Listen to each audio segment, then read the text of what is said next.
ओम मुनित्रयं नमस्कृत्य तदुक्तिः परिभाव्य च वैयाकरणसिद्धान्तकौमुदीयं विरच्यते। सर्वेभ्यः श्रोतृभ्यः नमः। अस्माभिः गतपाठे यद्यत् पठितं तद् एकवारं स्मरामः। वैयाकरणसिद्धान्तकौमुदी इत्याख्यस्य ग्रन्थस्य तत्र संज्ञाप्रकरणे वयं भवामः। इतः पूर्वम् अस्य प्रकरणस्य तत्र 12 पाठः सम्पन्नः। तस्मिन् 12 पाठे अस्माभिः तत्र बालमनोरमाकारेण प्रत्याहाराणां परिगणनाय या कारिका एका रचिता सा कारिका पठिता। तस्यां कारिकायां विद्यमानाः अंशाः दृष्टाः। नाम एवमपि प्रत्याहाराणां 43 प्रत्याहाराणां परिगणनम् इत्थमपि शक्यते इति ज्ञातम्। ततः परं नाम अच् यः वर्तते स्वरः तस्य ह्रस्व दीर्घ प्लुत इत्यादिः इत्यादि संज्ञाः याः वर्तन्ते ताः संज्ञाः वक्तुं तत्र सूत्रारम्भः अपि कृतः। तत्र च सूत्रम् ऊकारोज्झ्रस्वदीर्घप्लुतः इति अस्माभिः पठितं। तस्य सूत्रस्य पदच्छेदः, विग्रहः, तस्य अर्थः सर्वं ज्ञातं। तस्य सूत्रस्य व्याख्यानावसरे व्याख्यात्रा यः अंशः कश्चन उच्यमानः वर्तते, यद्यपि मूले सः विचारः सः अंशः नोक्तः, परन्तु सः विचारः यः अत्र उच्यमानः वर्तते तस्मिन् विषये अस्माभिः किञ्चित् अत्र पठ्यमानम् आसीत्। तत्र पूर्वपक्षः कश्चन उत्थापितः आसीत्। कः सः इति चेत् न च उ ऊ ऊ इति उवर्णानां कथं ह्रस्वदीर्घप्लुतसंज्ञाः तेषाम् ऊकालसदृशकालत्वाभावात् इति। पुनश्च सादृश्यस्य भेदनिबन्धनत्वात् इति वाच्यम्। एतावान् पक्षः पूर्वपक्षः अस्माभिः तत्र विस्तरेण गतपाठे स्थापितः। नाम एवं न च वाच्यं, नाम एवं न वक्तव्यं। नाम उ ह्रस्वः, उ दीर्घः, ऊ इति प्लुतः, एतेपि अचि एव अन्तर्भवन्ति इति कृत्वा एतेषां ह्रस्वदीर्घप्लुत इत्यादिरूपेण तत्र कालनिर्धारणं यद् क्रियते तत्कालनिर्धारणम् आदाय तत्कालनिर्धारणं कथं क्रियते, कुतः क्रियते, नाम एतयोः सादृश्यं केन, अथवा एते ह्रस्वकालयुक्ताः भवन्ति इति केन उच्यते, कथं तत्र ह्रस्व उकारस्य अर्धमात्राकालत्वं भवति, दीर्घस्य तत्र द्विमात्राकालत्वं भवति, बहु प्लुतस्य तत्र त्रिमात्राकालत्वं भवति इति कथमुच्यते। नाम अनयोः तत्र कालनिर्धारणं कं दृष्ट्वा क्रियते, केन कस्य सादृश्येन क्रियते इति तत्र नाम शङ्कित्वा तत्र नाम एतेषां ह्रस्वदीर्घप्लुतसंज्ञाः त्रयाणाम् उकाराणां कथं स्यात् इति शङ्का न कर्तव्या। कुतः कथयति ऊशब्दस्य अत्र एकमात्र द्विमात्र त्रिमात्र कुक्कुटऋतानुकरणत्वात् इति। नाम अत्र ऊशब्दः यः वर्तते यस्य च उपलब्धिः त्रयाणाम् उकाराणां दीर्घसन्धेः परम् अस्माकं सविधे जाता वर्तते अथवा अस्माभिः एषः ऊकालोज्झ्रसु इति सूत्रे ऊ इति दीर्घः यः लब्धः वर्तते कथं तत्र अस्माभिः समासः कृतः विग्रहः कृतः इति अस्माभिः दृष्टं वर्तते। तस्य तत्र एकमात्रात्वेन अथवा द्विमात्रात्वेन अथवा त्रिमात्रात्वेन कालनिर्धारणं कुक्कुटुरवस्य अनुकरणत्वं विधाय कृतं भवति इति कथयति। नाम तत्र कुक्कुटः भवति खलु, सः कुक्कुटः यदा शब्दं करोति तदा तस्य एकस्मिन् शब्दे नाम एकवारं कृते शब्दे तत्र सः ह्रस्वम् अपि उच्चारयति, ततः तस्य दीर्घोच्चारणमपि करोति, ततः प्लुतमुच्चारणमपि करोति। तस्य तु कुक्कुटस्य तत्र ककारः अपि श्रूयते, अतः सः कुक्कुडु कू इति यथा कथयति तदा आदौ सः कु इति वदति, नाम ह्रस्वः उ इति ततः श्रूयते। एवं कुक्कुडु इति ततः सः दीर्घं वदति कुक्कुडु कू इति, तर्हि अन्ते सः प्लुतध्वनिं करोति। अतः तस्य तादृशरवस्य अनुकरणत्वात् प्रकृते एतादृशः नाम उकाराणां तत्र कालनिर्धारणं तत्र क्रियते। वस्तुतः एषः तु एकः विषयः, कालनिर्धारणाय तत्र शिक्षादिषु अस्माभिः इतोपि अत्र विवेचनं पठितुं शक्यते। तत्र वस्तुतः ह्रस्वकालः कियान् इति चेत् वयं यथा एकवारं नेत्रनिमीलनं कुर्मः, नाम नेत्रस्य पक्ष्मद्वयं यद्वर्तते तस्य पक्ष्मद्वयस्य यदा एकवारं निमीलनं कृत्वा उद्घाटयामः, तत्र यावान् कालः गच्छति सः कालः ह्रस्वकालः इति भवति।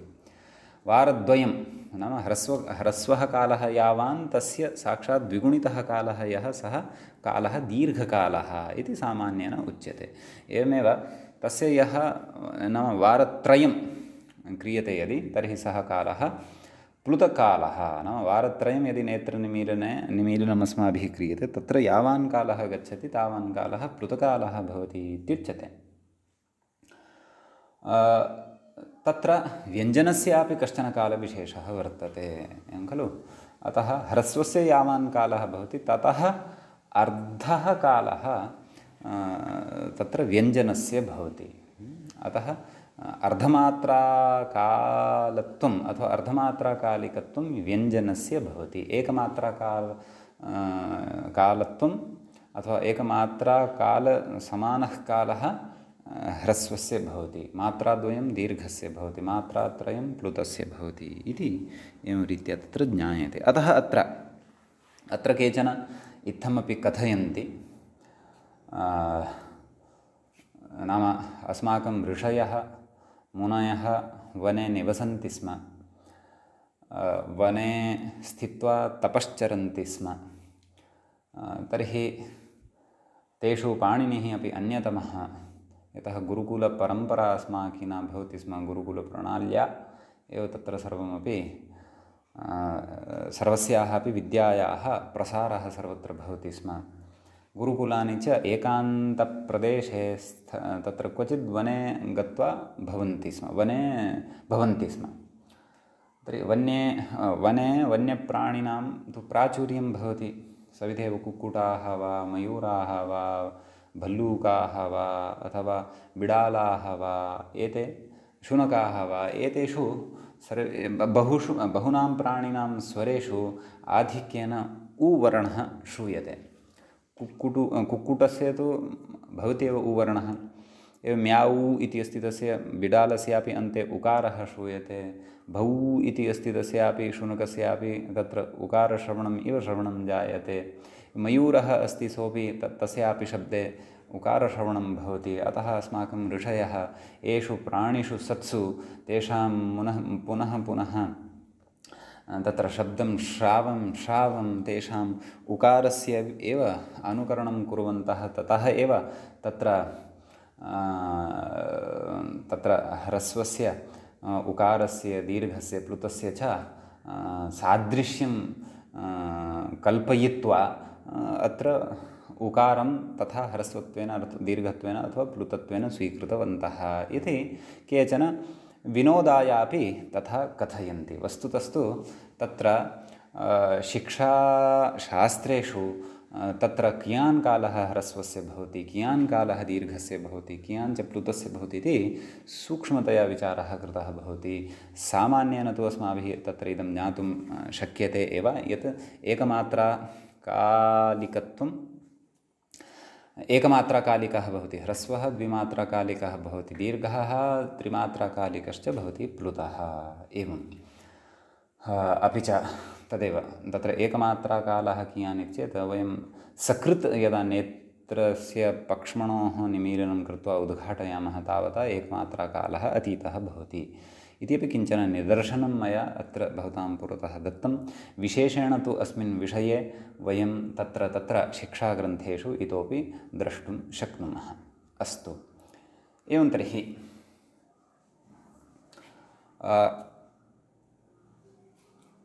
नाम तत्र कुक्कुटऋतानुकरणत्वात् अत्र उकारस्य कालनिर्धारणम् अपि अस्माभिः कर्तव्यं। पुनः अत्र शङ्का जायते अध्येतुः। का शङ्का? यद्यपि सा अत्र व्याख्यानेन उक्ता, मया उच्यमाना वर्तते पृथक्तया। इदं किमर्थम् उकारः एव स्वीकृतः? अकालोज्झ्रस्व अथवा आकालोज्झ्रस्वदीर्घप्लुतः इति किमपि आदाय अपि सूत्रस्य व्याख्यानं कर्तुं शक्यते स्म, अथवा ईकालोज्झ्रस्व प्लुतः इति वा आदाय तत्र व्याख्यानं कर्तुं शक्यते। इति चेत् अत्र उकारग्रहणे अपि मुनेः स्वातन्त्र्यम् अस्ति। सः उकारं स्वीकृत्य वा अचां कालं बोधयेत्, इकारं स्वीकृत्य वा अचां कालं बोधयेत्, अथवा अकारं स्वीकृत्य वा अचां कालं बोधयेत् इत्यत्र सः स्वतन्त्रः वर्तते। इदानीं तेन अत्र उकारस्य स्वीकारे उच्चारणसौकर्यं दृष्टं स्याद् वा, अथवा तत्र सः एवं रीत्या सूत्रकरणे स्वकीयं सौकर्यम् अनुभूतवान् वा इति एतत् सर्वोऽपि विषयः तत्र तस्य अस्माकं स्वतन्त्रस्य ऋषेः इच्छानुसारम् अस्ति। अतः सः ऊकालोज्झ्रस्वदीर्घप्लुतः इति सूत्रम् उक्तवान्। अतः तस्य अनुशासनस्य व्यवस्था अस्माभिः अत्र उवर्णम् आदाय एव अवगन्तव्या इत्यर्थः। समीचीनम् इति एतावान् विशेषः ऊकालोज्झ्रस्वदीर्घप्लुतः इति सूत्रगतः भवति। समीचीनं। ततः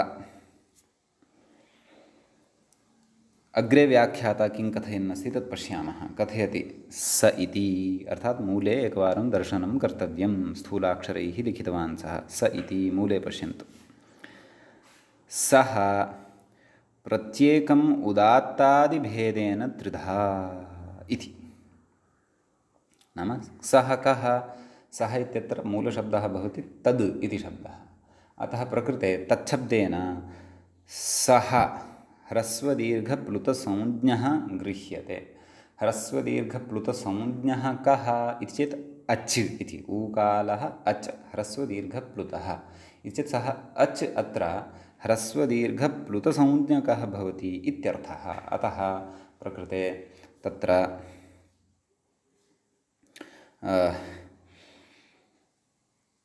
नाम प्रत्येकम् उदात्तादिभेदेन व्याख्याता नाम मूलं पश्यन्तु आदौ। सः प्रत्येकं नाम सः अच् यः अस्ति उदात्तादिभेदेन त्रिधा, नाम उदात्तः अनुदात्तः स्वरितः इति भेदत्रयमादाय त्रिप्रकारकः सः भवति इत्यर्थः। कथयति व्याख्याता अत्र अस्याः पङ्क्तेः व्याख्याने। तत्र पश्यन्तु। सः ह्रस्वः दीर्घः प्लुतश्च अच्, नाम सः यः अच् ह्रस्वः अस्ति, दीर्घः अस्ति अथवा प्लुतः अस्ति, प्रत्येकम् उदात्तादिभेदेन, अर्थात् अग्रे किं कथयति, उदात्तत्वेन अनुदात्तत्वेन स्वरितत्वेन च धर्मविशेषेण त्रिधा, नाम त्रिभिः प्रकारैः वर्तते इत्यर्थः। समीचीनं। नाम तत्र त्रिधा सः अच् भवति, नाम ह्रस्वदीर्घप्लुतः। एवं रीत्या तस्य पूर्वं त्रयः भेदाः पठिताः। एवञ्च तस्य एव अचः अस्माभिः उदात्तभेदः, अनुदात्तभेदः, स्वरितभेदश्च इतोपि भेदत्रयं तत्र द्रष्टव्यं वर्तते। किमुक्तवान्? स्वरितत्वेन च धर्मविशेषेण, नाम अयं स्वरस्य कश्चन धर्मविशेषः वर्तते। कः? उदात्तधर्मः, अनुदात्तधर्मः अथवा स्वरितधर्मः। धर्मविशेषेण त्रिधा अर्थात् त्रिभिः प्रकारैः वर्तते इत्यर्थः। नाम त्रिभिः प्रकारैः सः अच् भवति इत्यर्थः। समीचीनं। तर्हि अधुना ह्रस्वः, दीर्घः, प्लुतः इति एते धर्माः अथवा एते कालाः भवन्ति अचां। तर्हि उदात्ताः अपि ते भवन्ति, अनुदात्ताः अपि भवन्ति, स्वरिताः अपि भवन्ति इति यद् उच्यमानं वर्तते तदर्थं तर्हि तत्र को नाम उदात्तः, कः नाम अनुदात्तः, कश्च नाम स्वरितः इति विषयः अपि अस्माभिः भवति ज्ञातव्यः। अतः तदर्थं तत्र आदौ ग्रन्थकारः अस्माकं कृते को नाम उदात्तः इति विषयं बोधयिष्यति, ततः उदात्तं कथयिष्यति, सर्वान्ते स्वरितम् अपि कथयिष्यति।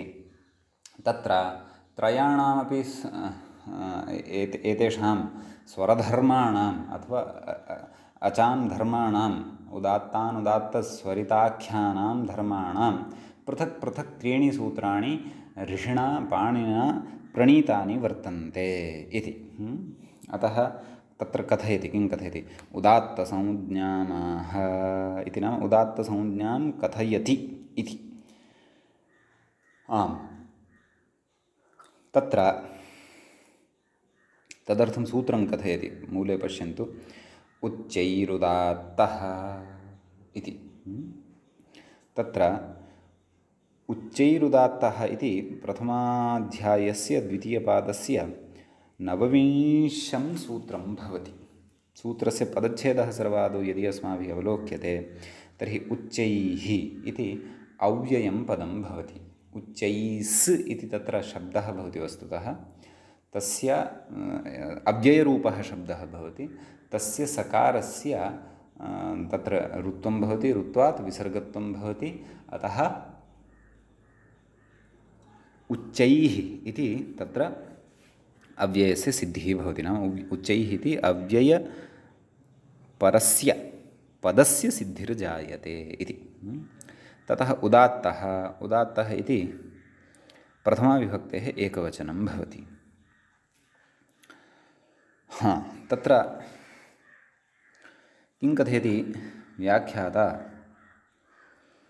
नादधर्मविशेषः उच्चैस्त्वं नेह विवक्षितम्। आदौ एव अस्य सूत्रस्य अर्थस्य स्पष्टतायै अपेक्षिताः केचन अंशाः ये सन्ति तान् अंशान् कथयन्नस्ति अस्माकं कृते। नाम ये विषयाः अस्माभिः बुद्धौ स्थापनीयाः। नाम नादधर्मविशेषः, नाम नादाख्यः यः ध्वनिः वर्तते अथवा नादरूपः यः ध्वनिः वर्तते, तादृशः नादधर्मविशेषः उच्चैस्त्वं भवति इति तु अत्र न विवक्षितं।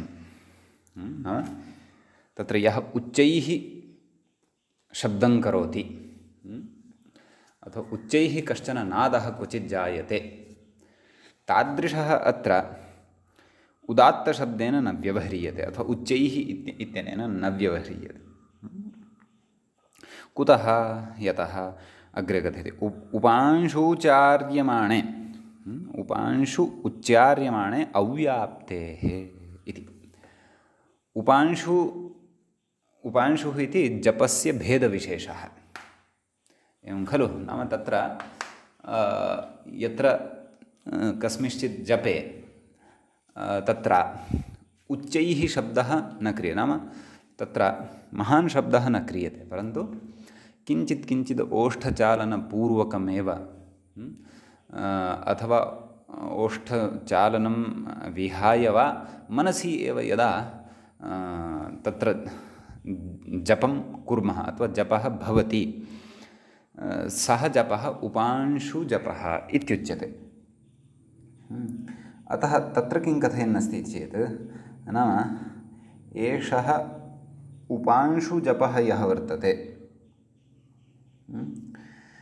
तत्र जिह्वोष्ठौ चालयेत् किञ्चित् देवतागतमानसः इति। निजश्रवणयोग्यः स्यात् उपांशुः सः जपः स्मृतः इति कोशे एकत्र उक्तं। नाम उपांशु इत्यस्य लक्षणं किम् इति नाम स्वयमेव यत् श्रोतुं शक्यते, अन्यैः श्रोतुं यथा न शक्येत, अन्यैः तस्य श्रवणं न शक्येत एव, तथा मन्दं, तथा तत्र महान् शब्दः न भवति, स्वयमेव वयं श्रोतुं यथा शक्नुयाम। अथवा अन्तः एव मनसि एव तस्य उच्चारणं यदि क्रियेत तर्हि सः जपः उपांशुजपः उच्यते। तर्हि उपांशुजपोच्चारणसमये अपि उदात्तानुचारणं भवति, अनुदात्तोच्चारणमपि भवति, अपि च स्वरितोच्चारणमपि भवति। त्रिविधस्यापि तत्र एतद्धर्मविशेषस्य उपांशुजापवेलायामपि उच्चारणं भवति। तर्हि उपांशु जपसमये तु तत्र नाम यथा तत्र नादधर्मविशेषः भवति, नाम तत्र आधिक्येन नाम उच्चैः नाम यदा शब्दः जायते तादृशः शब्दः तु तत्र न भवति, परन्तु उदात्तः तत्रापि उच्चार्यते। अतः उदात्त नाम उच्चैः इत्यनेन कश्चन नादधर्मविशेषः अत्र स्वीकर्तव्यः इति नास्ति। कुतः? यथा अत्र तु अस्य उच्चैः इति शब्दस्य कश्चन भिन्नः एव अर्थः वर्तते। सः अर्थः अस्माभिः अग्रे अचिरेण एव अत्र सूत्रार्थं पठित्वा स्पष्टीकरिष्यते, एवं किल? अतः तत्र प्रकृते तन्नाम नाम एतावता विवरणेन अस्माभिः इदं ज्ञातम् अभूत् यत् प्रकृते उच्चैः यः नादः भवति, आङ्ग्लभाषायां कथयामः चेत् लौड्लि, शौट्लि, यद् उच्चैः यद् कथं यथा दूरात् कञ्चन आह्वयामः तर्हि शक्तिम् आदाय तत्र शक्तिम् उपयुज्य वयम् उच्चैः यत् शब्दं कुर्मः तादृशः शब्दः अथवा उच्चैः कस्यचित् यन्त्रविशेषस्य अथवा अस्माकम् एव तत्र महच्छब्दयुक्तः कश्चन नादविशेषः उच्चैः इति शब्देन न गृह्यते। अत्र तु उच्चैः इत्यस्य भिन्नः एव अर्थः। अतः किमुक्तवान्? उपांशूच्चार्यमाणे अव्याप्तेः, नाम यदि स एव अर्थः अस्य स्यात्, कस्य? उच्चैः इत्यस्य, नाम यः शब्दः महान् भवति दूरादपि श्रूयते स एव अत्र उच्चैः इति शब्देन गृह्यते, तर्हि अथवा तादृशस्य एव उच्चैः विद्यमानस्य उदात्त संज्ञा यदि अत्र उच्येत तर्हि तु उदात्तादीनाम् उच्चारणम् उपांशुजापवेलायां न सम्भवेत्, परन्तु उपांशुजापसमये अपि अथवा उपांशु उच्चारणसमये अपि तत्र उदात्तादीनाम् उच्चारणं क्रियते विद्वद्भिः। अतः तथा चेत् अव्याप्तिः स्यात्, नाम उदात्तत्वस्य तत्र यद् लक्षणम् उच्यमानम् अस्ति अधुना अग्रे वक्ष्यते, नाम उच्चैः इत्यस्य विशिष्टेन अर्थेन यत् लक्षणम् उच्यमानं वर्तते तदनुसारं तु अव्याप्तिरेव स्यात् इत्यर्थः। कथयति अग्रे? किन्तु उच्चैः शब्दः, तर्हि सः अर्थः नास्ति, तर्हि कः अर्थः अस्ति प्रकृते इत्यपि बोधनीयं खलु? अतः तत् कथयति। किन्तु उच्चैः शब्दः अधिकरणशक्तिप्रधानः ऊर्ध्वभागे इत्यर्थे वर्तते, नाम अधिकरणशक्तिप्रधानः वर्तते। कः? उच्चैः शब्दः इत्यत्र इति शब्दः, एवं खलु? तत्र उदुपसर्गपूर्वकात् ची धातोः औणादिकः डैसि इति प्रत्ययः क्रियते। डैसि इत्यस्य ऐस् इति अवशिष्यते, धातोः लोपः भवति। उद् च एस् तत्र पुनः सन्धिकार्यादिकं कृत्वा उच्चै ऐस् डैसि इत्यस्य ऐस् इति अवशिष्यते, उच्चैस् इति भवति। उद् च ऐस् मेलनेन उच्चैस् इति भवति, ततः सस्य ऋत्विसर्गे उच्चैः इति सिद्ध्यति। अतः इदं यद् अव्ययं वर्तते अथवा अव्ययात्मकः अयं यः शब्दः वर्तते सः अधिकरणशक्तिप्रधानः वर्तते इति। समीचीनम्। अधिकरणं नाम तत्र यद्यपि अधिकरणम् इत्यस्य व्याकरणशास्त्रानुसारम् आधारोऽधिकरणम् इत्युच्यते, एवं खलु। अतः प्रकृते अधिकरणं नाम तस्य नाम अधिकरणशक्तिप्रधानः नाम अधिकरणशक्तिः अत्र का ग्राह्या इति चेत् नाम तस्य उच्चार्यमाणस्य शब्दविशेषस्य तत्र कश्चन स्थानविशेषः वर्तते, तस्य शब्दस्य कश्चन तत्र आधारविशेषः वर्तते। सः आधारविशेषः तत् स्थानविशेषः एव तत्र प्रकृते उच्चैः इति शब्देन अवगन्तव्यः। नाम तत् स्थानविशेषस्य आलम्बनं स्वीकृत्य यः शब्दः तत्र प्रतिपाद्यते सः शब्दः अत्र उच्चैः इति शब्देन कथ्यते। समीचीनम्।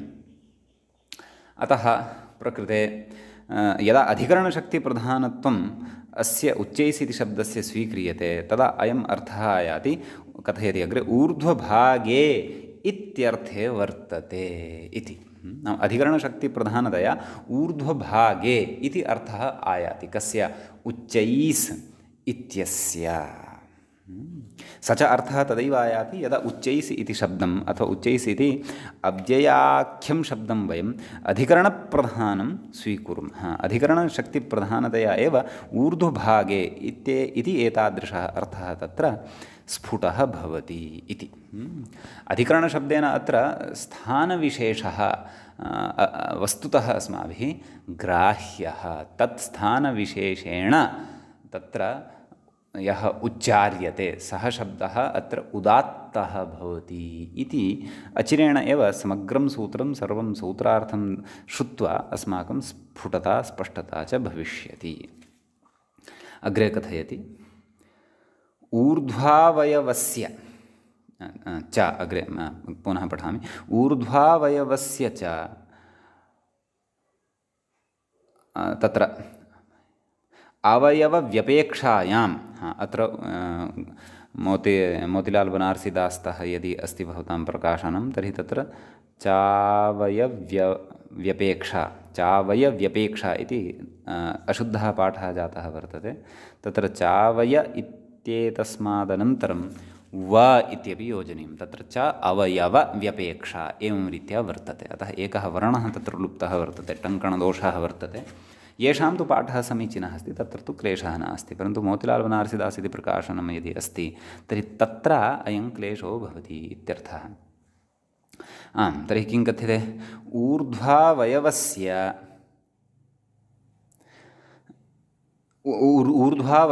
च अवयवव्यपेक्षायां, नाम ऊर्ध्वावयवः यः भवति तस्य अवयवव्यपेक्षा भवति। समीचीनं। पूर्वं किम् उक्तं, नाम उच्चैः शब्दः ऊर्ध्वभागे वर्तते। समीचीनं। तर्हि ऊर्ध्वभागः कीदृशः वर्तते, ऊर्ध्वावयवः वर्तते। नाम ऊर्ध्वभागे तत्र केचन अवयवाः वर्तन्ते। किं कथयति, ऊर्ध्वावयवस्य च अवयवव्यपेक्षायां, नाम अवयवस्य तत्र विशिष्टा अपेक्षा भवति, विशिष्टा अपेक्षा व्यपेक्षा भवति। अतः अवयवव्यपेक्षायां तालुकण्ठादिवर्णाभिव्यक्तिस्थानानाम् इत्यर्थः लभ्यते, एवं खलु। अतः ऊर्ध्वभागः यः वर्तते तस्य ऊर्ध्वभागस्य तत्र सः ऊर्ध्वभागः कीदृशः, ऊर्ध्वावयवः, नाम ऊर्ध्वं वर्तन्ते अवयवाः यस्य, सः ऊर्ध्वावयवः भागः। तस्य च अवयवव्यपेक्षायां, नाम अवयवानां व्यपेक्षा अस्ति, नाम सः ऊर्ध्वभागः कश्चन एकः एव भागः न भवति। तालु एव तत्र ऊर्ध्वभागः इति न उच्यते। तालु इत्यनेन सह तत्र अन्येपि ये भागाः नाम उच्चारणस्थानानि वर्तन्ते तानि सर्वाणि अपि अत्र ऊर्ध्वावयव, नाम तत्र उच्चैस् इत्यनेन शब्देन तत्र अवगम्यते अथवा अवगन्तव्यः सः ऊर्ध्वभागः इति। अतः तत्र ऊर्ध्वावयवस्य अवयवव्यपेक्षायां, नाम अवयवस्य विशिष्टायाम् अपेक्षायां तालुकण्ठादिवर्णाभिव्यक्तिस्थानानाम्, एवं खलु। नाम तालुकण्ठादिवर्णाभिव्यक्तिस्थानानां, नाम तालुकण्ठादयः ये सन्ति तालुकण्ठादीनि यानि उच्चारणस्थानानि वर्तन्ते यैः वर्णानाम् अभिव्यक्तिः जायते तादृशानाम् उच्चारणस्थानानाम् इति अर्थः लभ्यते। नाम तत्र एतादृशात् अर्थाच्च तत्र उच्चैस् इत्यस्य तत्र अधिकरणशक्तिप्रधानत्वाच्च ऊर्ध्वभागे इति एतादृशः अर्थः तत्र लभ्यते इति। नाम भवन्तः अत्र साक्षात् लोके यः उच्चैः ध्वनिः जायमानः वर्तते तं ध्वनिं श्रुत्वा सः उदात्तः भवति इति एतादृशं मा चिन्तयन्तु इति आहत्य एतासां पङ्क्तीनां स्वारस्यं भवतां कृते कथयन् अस्मि अहं। नाम उच्चैः यः ध्वनिः जायमानः वर्तते सः एव ध्वनिः अत्र भवति इति भवन्तः तन्मा चिन्तयन्तु। प्रकृते तु उच्चैः इत्यनेन नाम अस्माकं मुखे तत्र ताल्वादीनि यानि उपरि विद्यमानानि उच्चारणस्थानानि वर्तन्ते तैः सह तत्र स्पर्शविशेषम् अवाप्य यः वर्णः उच्चारितः भवति सः वर्णः उदात्तः भवति इति अचिरेण अग्रे कथयिष्यते इति अर्थः लभ्यते। नाम पूर्वमे नाम अधिकरणशक्तिप्रधानतत्त्वम् इत्यादि किं भवति इति सर्वोपि विषयः सः यद्यपि उत्तरोत्तरं विस्तरेण स्पष्टीभविष्यति। तत्र पारिभाषिकम् अधिकरणं नाम पाणिनीयसूत्रे पठितं तस्य कः अर्थः, अथवा तत्र लौकिकस्य अधिकरणशब्दस्य प्रकृते कः अर्थः ग्राह्यः, अथवा तत्र तर्कशास्त्रानुगुणम् अधिकरणं नाम किम् इति गच्छता कालेन स्पष्टीभविष्यति। परन्तु प्रकृते सद्यः तावत् अत्र उच्चैस् इत्यनेन नाम याभिः पङ्क्तिभिः किं विवक्षितं नाम उच्चैस् इत्यनेन तत्र उच्चैः यः ध्वनिः जायमानः वर्तते अथवा कश्चन नादः जायमानः वर्तते सः नादविशेषः अत्र उच्चैस् इत्यनेन न गृह्यते। परन्तु उच्चैस् ऊर्ध्वभागे निष्पन्नाः सन्ति ये अचः तेषाम् उदात्तसंज्ञा भवति इति अचिरेण अग्रे कथयिष्यते इति स्वारस्यम्। अग्रे कथयति ऊकालोजिति सूत्रात् अच् इत्यनुवर्तते। ऊकालो ह्रस्वदीर्घप्लुतः इति यत् सूत्रम् अस्माभिः पठितम् एवं खलु। यतः तस्मिन्नेव पादे इमानि अपि सूत्राणि वर्तन्ते। तत्र तस्मात् सूत्रात् प्रकृते अच् इति अनुवर्तते तदेतदाह। अतः सूत्रार्थं कथयति। किं कथयति? ताल्वादिष्वित्यादिना सभागेष्विति। मूले सूत्रार्थः द्रष्टव्यः। ताल्वादिषु सभागेषु स्थानेषु, कीदृशेषु स्थानेषु? सभागेषु स्थानेषु ऊर्ध्वभागे निष्पन्नः अच् उदात्तसंज्ञः स्यात्। नाम एतेषाम् ऊर्ध्वभागे यः अच् निष्पन्नः भवति सः उदात्तसंज्ञः भवति इत्यर्थः। समीचीनम्।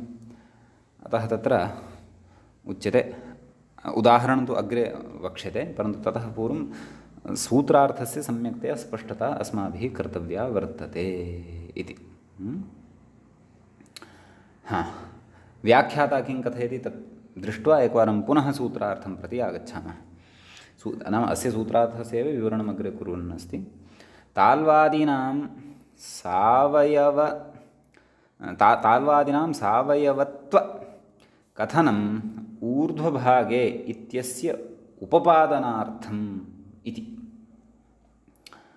नाम ताल्वादीनां सावयवत्वकथनं यत् पूर्वं कृतं पश्यन्तु। प्राक्तनीं पङ्क्तिं पश्यन्तु। ऊर्ध्वभागस्य च अवयवव्यपेक्षायां तालुकण्ठादिवर्णाभिव्यक्तिस्थानानाम् इत्यर्थः लभ्यते। तत्र ताल्वादीनां सावयवत्वकथनं नाम सावयवत्वकथनं यद् कृतं वर्तते किं ताल्वादीनां, तत्र सूत्रे अपि पश्यन्तु मूले सूत्रार्थे ताल्वादिषु सभागेषु इत्युक्तं। नाम सावयवत्वकथनम् ऊर्ध्वभागे इत्यस्य उपपादनार्थं, नाम ऊर्ध्वभागे इति यः अर्थः आगतः कस्मात्? उच्चैः इत्यस्मात् तस्य उपपादनार्थम्। उपपादनं नाम सङ्गतिः, उपपत्तिः नाम सङ्गतिः, तस्य सङ्गत्यर्थम् इति। एवं खलु।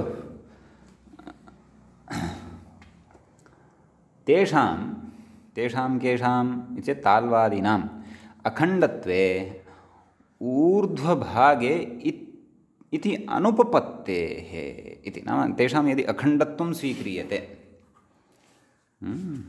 नाम खण्डत्वे न अखण्डत्वे तदा तु ऊर्ध्वभागे इत्यस्य अनुपपत्तिरेव स्यात् नाम सङ्गतिः न स्यात् इति नाम तत्र खण्डखण्डशः नाम तालुः अस्ति मूर्धः अस्ति पुनः मूर्धतः प्राक्तनः कश्चन भागः वर्तते तालुतः अग्रे विद्यमानः कश्चन भागः वर्तते दन्ताः वर्तन्ते दन्तेभ्यः पुनः पृष्ठे किञ्चित् भागः वर्तते सः सर्वोऽपि यः विशेषेण तत्र मुखे ऊर्ध्वभागे ये तत्र खण्डशः विभक्ताः सन्ति ताल्वादयः तेषां तत्र नाम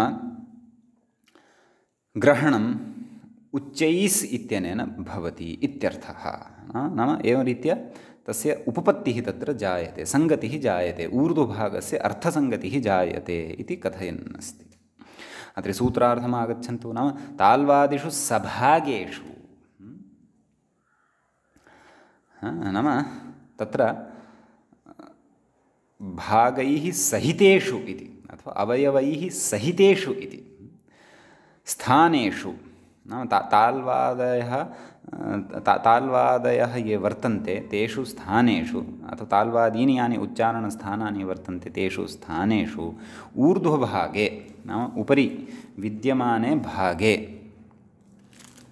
तत्र निष्पन्नः यः अच् सः अच् उदात्तसंज्ञकः भवति इत्यर्थः समीचीनम् अतः तत्र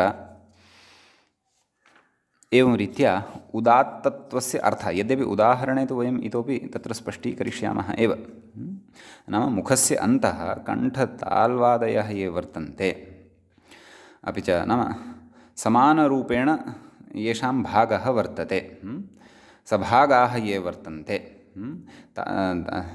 तादृशेषु उच्चारणस्थानेषु उपरि भागे यत् उच्चार्यते यः अच् नाम उच्चार्यते यः अच् अच् अर्थात् स्वरः तस्य स्वरस्य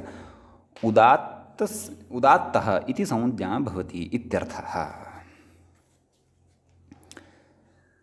समीचीनं तर्हि उदाहरणे स्पष्टीभविष्यति उदाहरणम् अत्र अग्रे उच्यमानं वर्तते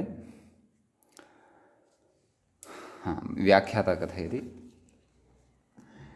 उदात्तम् उदाहरति आ ये इति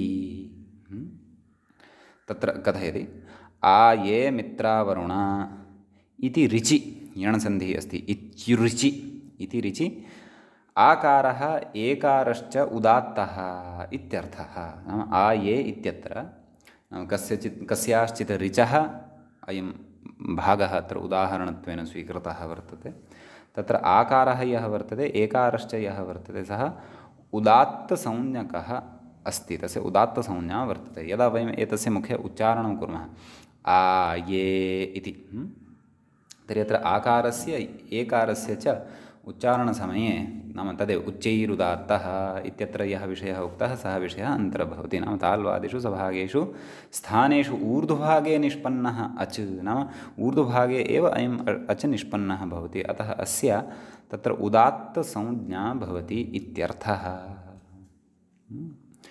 अतः आ ये इत्यत्र विद्यमानः आ इति वर्णः ये इत्यत्र विद्यमानः ए इति च वर्णः उदात्तसंज्ञां भजते इति एवं खलु अस्य च स्वरविशेषस्य तत्र लेखनाय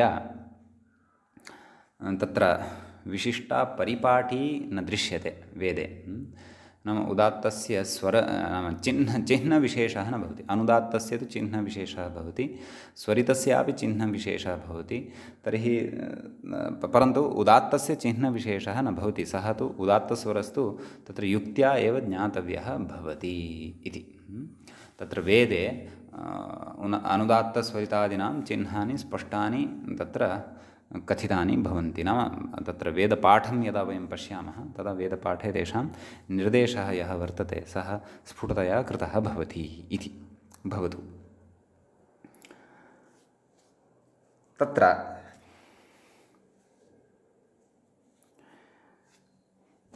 अग्रे कथयति किम् अनुदात्तसंज्ञामाह उच्चैरुदात्तः इत्यनेन उदात्तसंज्ञा कथिता इदानीम् अनुदात्तसंज्ञाविषये अग्रे अस्ति उच्यमानं किं कथ्यते नीचैरनुदात्तः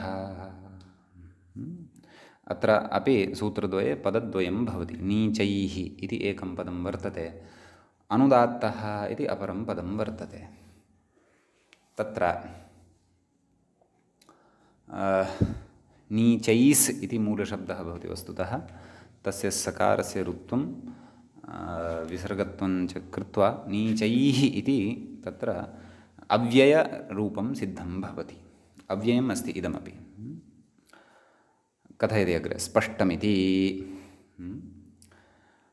मूले सूत्रार्थः पूर्णतया न उक्तः स्पष्टम् इति एतावदेव उक्तं कथयति अग्रे उक्तरीत्या ताल्वादिषु अधोभागे निष्पन्नः अच् अनुदात्तसंज्ञः स्यात् इति स्पष्टार्थकम् इत्यर्थः अर्थात् अस्माभिः उच्चैरुदात्तः इत्यस्य योऽयमर्थः कृतः एवं खलु उच्चैरुदात्तः नाम ताल्वादिषु सभागेषु स्थानेषु ऊर्ध्वभागे निष्पन्नः अच् उदात्तसंज्ञः स्यात् इति यदुक्तं तस्य साक्षात् यत्र अस्मिन् सूत्रे यत्र यत्र ऊर्ध्वभागे इति योजितं तत्र अधोभागे इति योजनीयम् ऊर्ध्व इति ऊर्ध्वभागः इति अर्थः कुतः आयातः उच्चैस् इत्यनेन इत्यस्मात् अव्ययात् लब्धः एवमेव नीचैः इत्यनेन कः अर्थः लब्धः भविष्यति अधोभागे इति अर्थः लब्धः भविष्यति अतः नीचैरनुदात्तः इत्यस्य कः अर्थः भविष्यति नाम ताल्वादिषु सभागेषु स्थानेषु अधोभागे निष्पन्नः अच् अनुदात्तसंज्ञः स्यात् इत्यर्थः तदेव व्याख्यात्रा अपि अत्र उक्तं किल उक्तरीत्या ताल्वादिषु अधोभागे निष्पन्नः अच् अनुदात्तसंज्ञः स्यात् इति स्पष्टार्थकम् इत्यर्थः नाम तत्र एतदर्थं तत्र मूले उक्तं स्पष्टं नाम उच्चैः नीचैः इति तत्र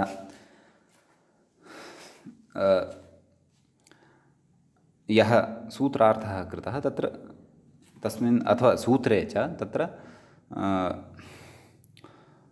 सूत्रार्थकरणे तत्र उच्चैः नीचैः अनयोः एव शब्दयोः भेदः वर्तते अन्यः सर्वः अपि सूत्रार्थः यथा उच्चैरुदात्तः इत्यस्य लब्धः तद्वत् नीचैरनुदात्तः इत्यस्यापि लभ्यते इत्यर्थः समीचीनं तत्र उदाह्रियते किम् अर्वाङ् इति मूले पश्यन्तु अर्वाङ् इत्यत्र अनुदात्तस्य चिह्नम् एकं स्थापितं वर्तते अकारस्य अधः कश्चन रेखाविशेषः स्थापितः वर्तते सः चिह्नविशेषः भवति अनुदात्तस्य अथवा इदं चिह्नम् अनुदात्तस्य भवति इति उदात्तस्य तु चिह्नविशेषः न भवति अतः अर्वाङ् इत्यत्र अधः या रेखा स्थापिता दृश्यते मूले सा अनुदात्तस्य परिचायिका वर्तते इति अर्थात् अर्वाङ् इत्यत्र विद्यमानः यः अ इति वर्णः सः अवर्णः अनुदात्तः वर्तते इत्यर्थः अतः किं कथयति अर्वाङ् यज्ञः सङ्क्रामा इति ऋचि आद्यः अकारः अनुदात्तः इत्यर्थः नाम एषः नाम प्रकृते विद्यमानः यः आद्यः अकारः अस्ति सः अकारः अनुदात्तसंज्ञकः भवति इति अस्य अर्थः भवति तत्र अग्रे यद्यपि स्वरितस्य विषये कथयिष्यते परन्तु अत्र एकः विषयः उच्यते मया येषाम् उच्चारणे अपि वैशिष्ट्यं भवति नाम उदात्तस्वरस्य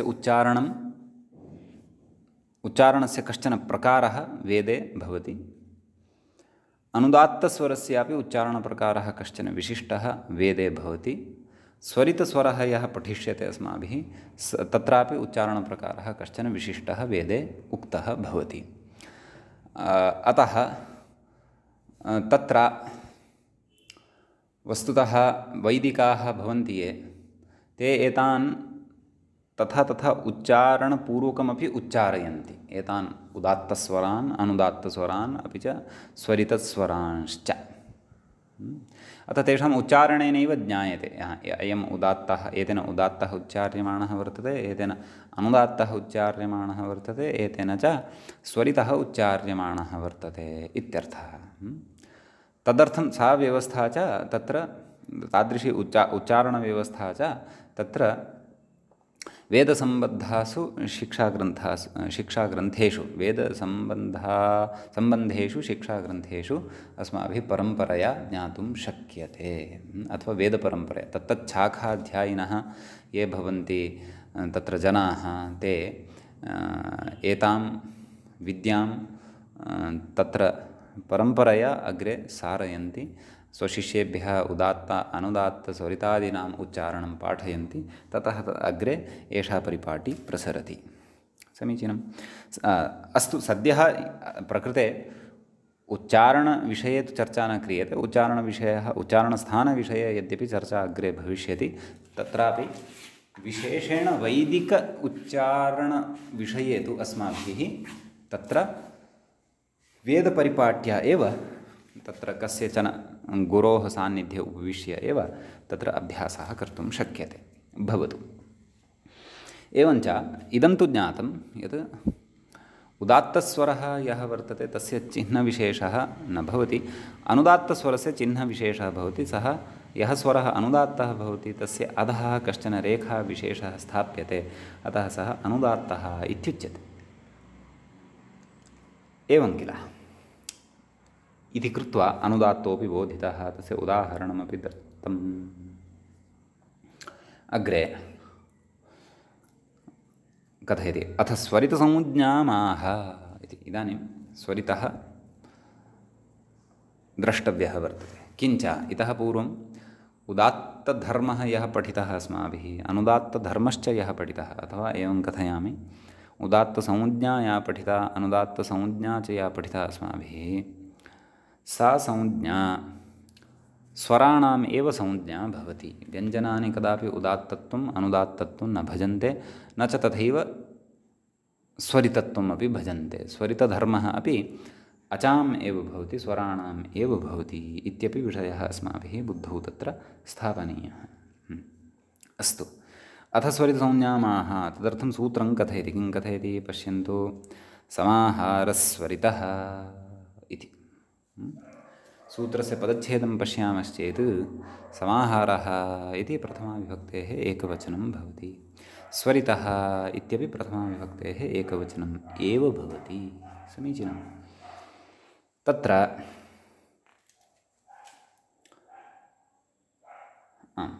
कथयति व्याख्याता, नाम अस्य सूत्रस्य सूत्रार्थज्ञानाय कांश्चन विशिष्टान् विषयान् कथयन् अस्ति। पूर्वसूत्राभ्याम् उदात्तः इति अनुदात्तः इति च अनुवर्तते इति। नाम आभ्यां प्राक्तनसूत्राभ्यां तत्र उच्चैरुदात्तः इत्यस्मात् उदात्तः इत्यस्य अनुवर्तनं भवति, नीचैरनुदात्तः इत्यस्मात् अनुदात्त इत्यस्य शब्दस्य अनुवृत्तिः तत्र भवति। अग्रे कथयति ऊकारोच् इत्यस्मात् अजित्यनुवर्तते, नाम तस्मात् सूत्रात् अच् इत्यस्य पदस्य अनुवर्तनं भवति इत्यर्थः।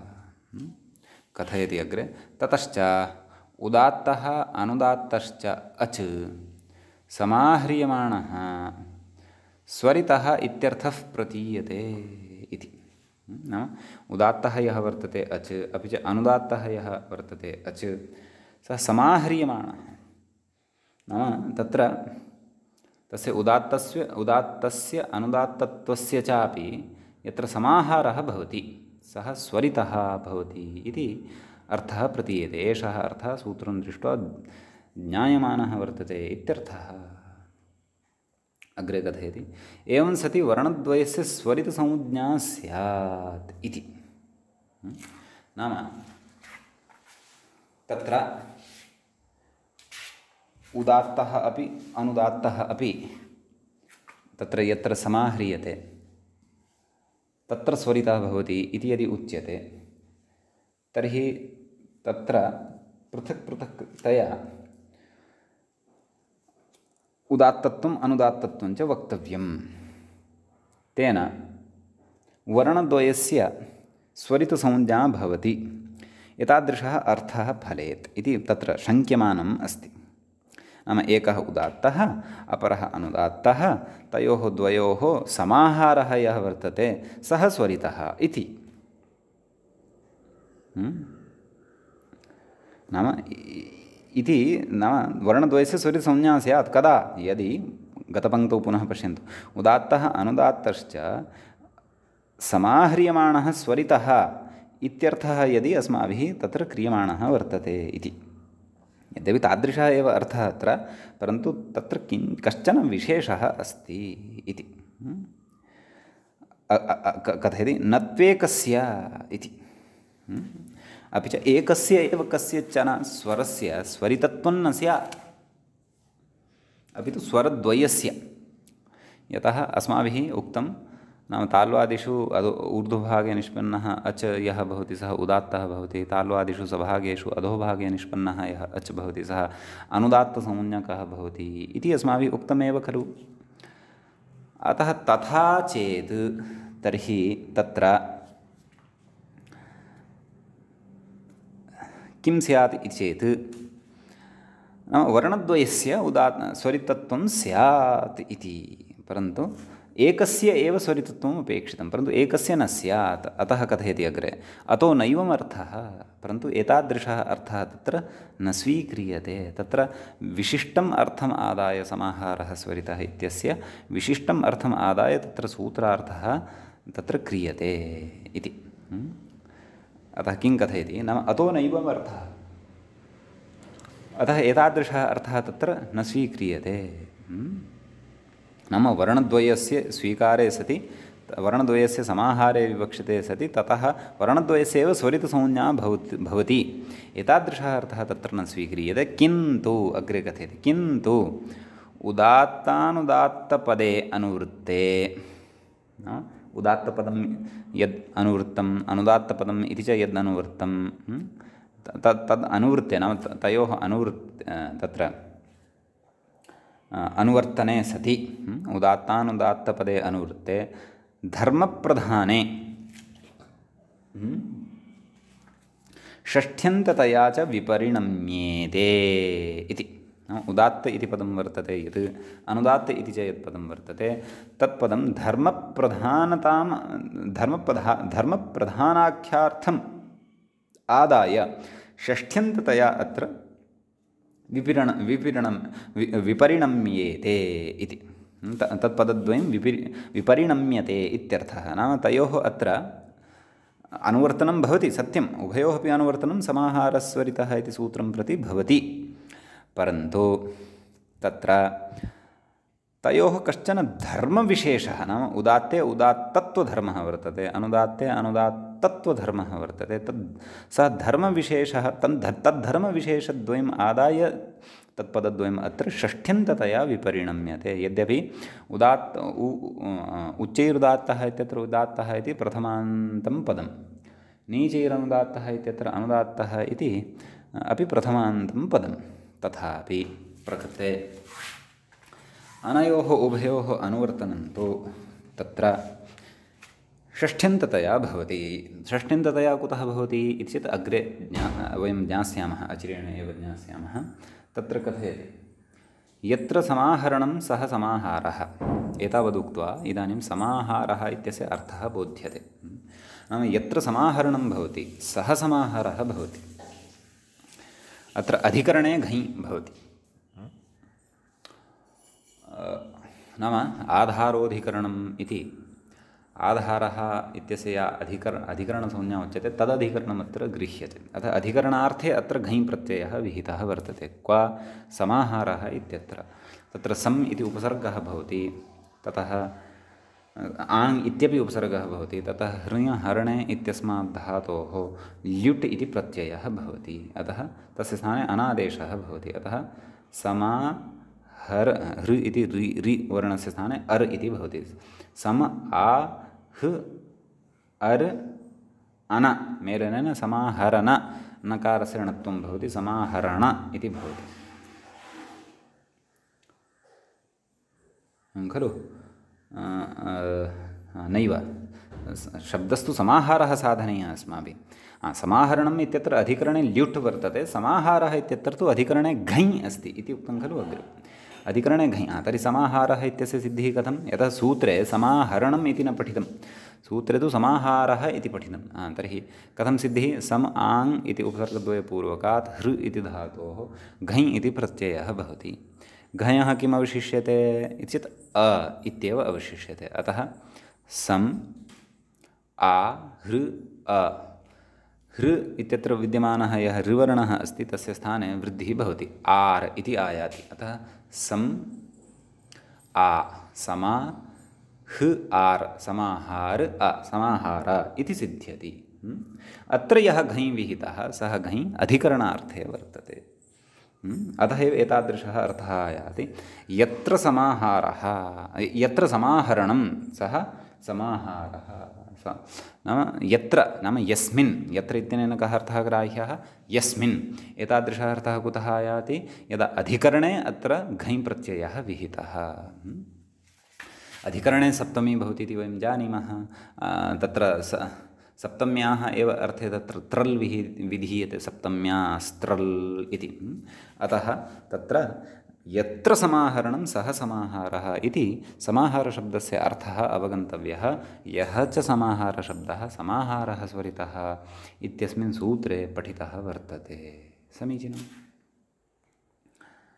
ततः अग्रे किं कथयति तत् पश्यन्तु। ततश्च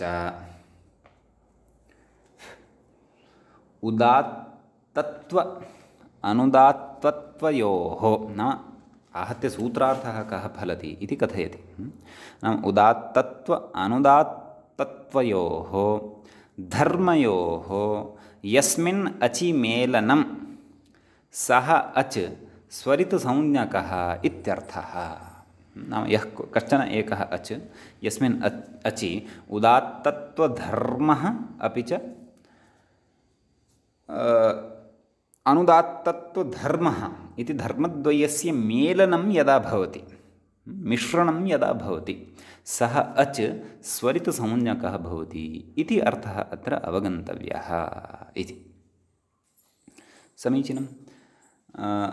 अतः एव यदा षष्ठ्यन्ततया पूर्वमुक्तं, नाम षष्ठ्यन्ततया विपरिणमय्य एतत् पदद्वयम् अत्र अनुवर्तते। किम्? उदात्तत्व अनुदात्तत्व, उदात्तत्वम् उदात्तशब्दः अनुदात्तशब्दश्च तत्रापि तद्धर्मविशेषमादाय एव अत्र अनुवर्तते इति उक्तं खलु। अतः एव तत्र सूत्रार्थः यः व्याख्यात्रा कृतः तत्र उदात्तत्व अनुदात्तत्वयोः धर्मयोः इति एवं रीत्या तत्र षष्ठी श्रूयते। धर्मयोः यस्मिन् अचि मेलनं, नाम यस्मिन् अचि सम्मेलनं भवति सः अच् स्वरितसंज्ञकः भवति इति एतादृशः अर्थः तत्र लभ्यते। यद्यपि अयमेव अर्थः विवक्षितः वर्तते, मूले तु किञ्चिद् वयं तत्र शब्दभेदं पश्यामः, परन्तु विषयः एषः एव अस्ति। व्याख्यात्रा अस्माकं कृते सरलीकृत्य उच्यमानं वर्तते, तावदेव। मूले अपि अयमेव विषयः। अतः मूलं प्रति इदानीं नयन्नस्ति व्याख्याता। किं कथयति अग्रे? फलितमाह किमाह? उदात्तत्व अनुदात्तत्वे इत्यादिना। अतः तत्र मूले द्रष्टव्यं, मूले यः सूत्रार्थः कृतः, मूले किम् उक्तम्? उदात्तत्व अनुदात्तत्वे वर्णधर्मौ। उदात्तत्वम् इति धर्मः कस्मिन् भवति इत्येतत् उदात्ते भवति। अनुदात्तत्वम् इति धर्मः कस्मिन् भवति इत्येतत् अनुदात्ते भवति। अतः उदात्तस्य धर्मः यः उदात्तत्वम्, अनुदात्तस्य च धर्मः यः अनुदात्तत्वं, ते द्वे के उदात्तत्व अनुदात्तत्वे, प्रथमाविभक्तेः द्विवचनं वर्तते, ते द्वे वर्णधर्मौ, ते द्वे अपि धर्मौ वर्तेते। धर्मशब्दः तत्र पुंलिङ्गे वर्तते इति कृत्वा वर्णधर्मौ इत्युच्यते। नाम द्विवचनेन कुतः उच्यते? नाम उदात्तत्वाख्यः एकः धर्मः, अनुदात्तत्वाख्यः च अपरः धर्मः। अतः एतौ वर्णधर्मौ समाह्रियेते खलु। नाम अनयोः यत्र समाहरणं भवति, यस्मिन् सो अच्, यस्मिन् सः अच्, नाम यस्मिन् अचि सः अच् यः भवति, तस्य अचः स्वरितसंज्ञा भवति। अतः उक्तं सः अच स्वरितसंज्ञः स्यात्, नाम तस्य स्वरितः इति तस्य व्यवहारः भवति, स्वरितः इति तस्य संज्ञा भवति इत्यर्थः। अतः तत्र समाहारस्वरितः इति सूत्रगतः इति एतावान् विशेषः भवति।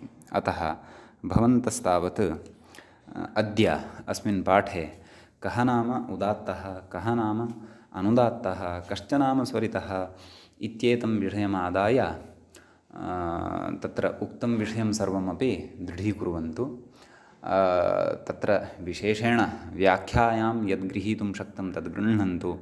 अन्यथा सामान्येन उच्चैरुदात्तः नीचैरनुदात्तः उदात्तस्य उदात्तत्वस्य अनुदात्तत्वस्य च यस्मिन् अचि समाहारः सः स्वरितः भवति। एतावान् विषयस्तु स्पष्टः निश्चयेन स्यादेव इति अहं भावयामि। अद्यतनपाठे वयम् एतावदेव पठामः। अग्रिमे पाठे वयं तत्र एतान् उदात्तानुदात्तस्वरितान् आदाय एव विशिष्टं किञ्चन विचारं कुर्मः।